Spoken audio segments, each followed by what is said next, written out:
Je voudrais vous adresser tous mes vœux de santé, de bonheur pour l'année 2025, en espérant que pour chacun d'entre vous, elle soit synonyme de joie, de réussite et de beaucoup de succès. Ce qui va s'engager en 2025, c'est d'abord un point d'étape avec nos communes sur notre projet de territoire qu'on a conduit évidemment quand on est arrivé en mandature. Donc ce travail est déjà commencé. Et puis ça va être évidemment dans cette année de transition, puisque c'est la dernière année avant des élections futures, c'est déjà de se projeter et de regarder ce qu'on va aussi transmettre aux futures équipes.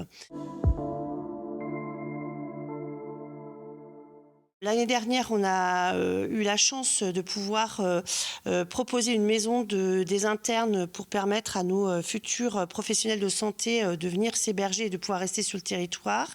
On verra cette année en juin le début de l'extension de la maison de santé.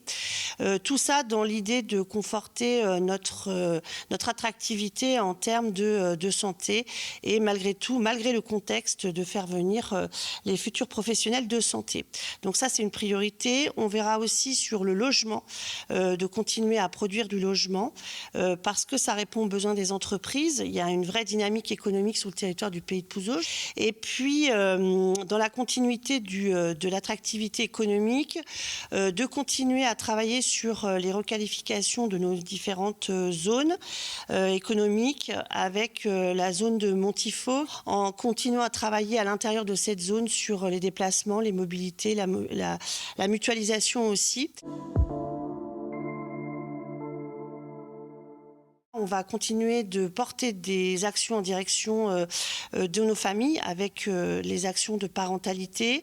Ça va être aussi la signature du contrat local de santé. Ça va être aussi le bien vieillir en pays de Pouzauges. On aura la chance au mois de juin d'accueillir un forum du bien vieillir. On n'oubliera pas le volet tourisme, culture et puis communication. Donc sur le tourisme, on aura la réouverture du camping sur le pays de Pouzauges.